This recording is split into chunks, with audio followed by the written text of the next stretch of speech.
Šios akimirkos belgai laukia 540 dienų.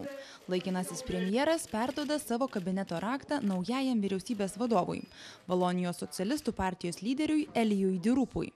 Po rinkimų 2010-aisiais Belgijos karalius šį politiką paskyrė sudaryti vyriausybę, tačiau tuomet niekas nesitikėjo, kad naujos valdžios reikės laukti taip ilgai. Suprasti Belgijos politinę areną nėra paprasta. Ši valstybė stipriai susiskaldžiusi kalbos požiūriu. Šiaurėje žmonės kalba olandiškai, pietuose prancūziškai. Ne vieną dešimtmetį netyla kalbos apie galimą Belgijos kilimą. Didžiausi yra du autonomiją turintys regionai su skirtingomis politinėmis partijomis – Flandrija ir Valonija. Sostinė Briuselis taip pat turi autonomijos statusą, tad Belgijoje be federalinio suskaičiuosite dar 5 parlamentus ir vyriausybės. Todėl daugelis flamandai save laikančių Belgijos gyventojų klausia, kodėl turi būti viena valstybė. Tokiomis idėjomis nacionalistinė Flamandų sąjunga prieš 1,5 metų laimėjo parlamento rinkimus, tačiau jos lyderis Bartas de Weveris vieną po kito atmetė valonų politiko Elijo Di Rupo siūlymus dėl bendros vyriausybės kūrimo ir įvedė šalį į ilgiausiai jos istorijoje trukusią politinę aklavietę. Padėtis pasikeitė, kai skilo Flamandų partijų blokas.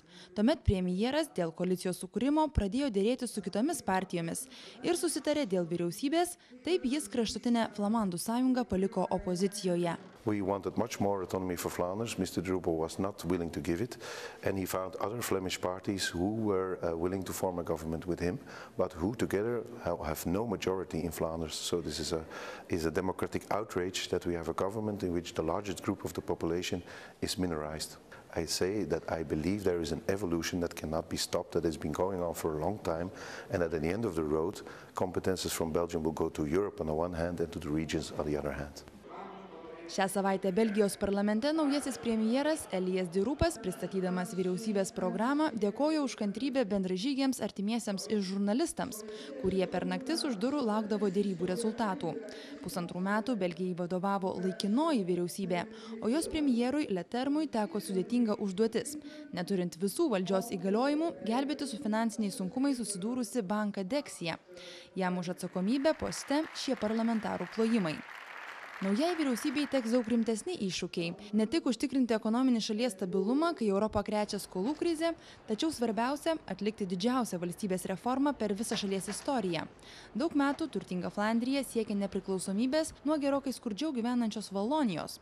Abi provincijas kartu laiko tik sostinė Briuselis, kurį savinasi abu regionai. Belgų politikai turės susitarti, kaip keisti konstituciją, kad provincijoms būtų suteikta dar daugiau savarankiškumo. Ilgą laiką vengė šių pokyčių, dabar valonų politikai sutinka, kad konstitucijos keitimas neišvengiamas. Tačiau neaišku, kaip seksis vyriausybei, kai opozicinė naujoji Flamandų sąjunga iš karto pareiškė balsuosianti prieš ministrų parengtą programą.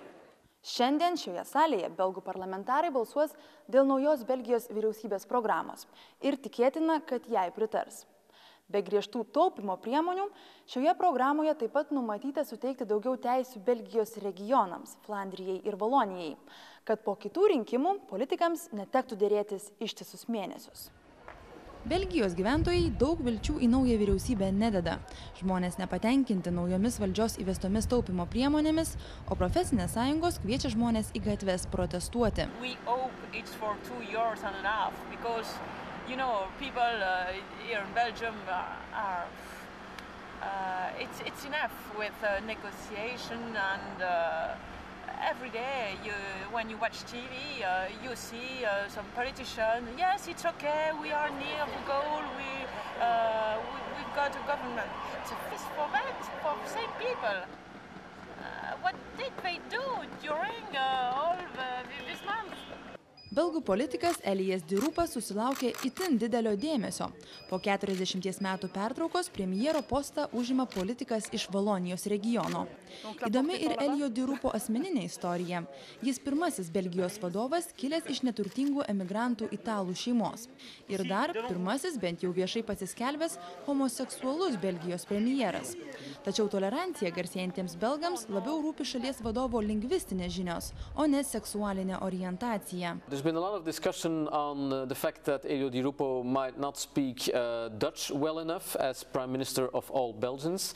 But in fact, there has not been much discussion on the fact that he is openly homosexual. In Belgium, this is not really an issue, and that nobody really seems to have a problem with that, at least not on the public forum. Belgai suskubo inauguruoti naują premjerą iki ES lyderių susitikimo šią savaitę, kai buvo sprendžiama eurozonos ateitis. Tačiau ar suspės Elijas Di Rupas atsigriebti už derybose prarastą laiką? Vadovauti Belgijai jam beliko vos daugiau nei pusė šios kadencijos, o prieš akis rimti valstybės pertvarkos planai.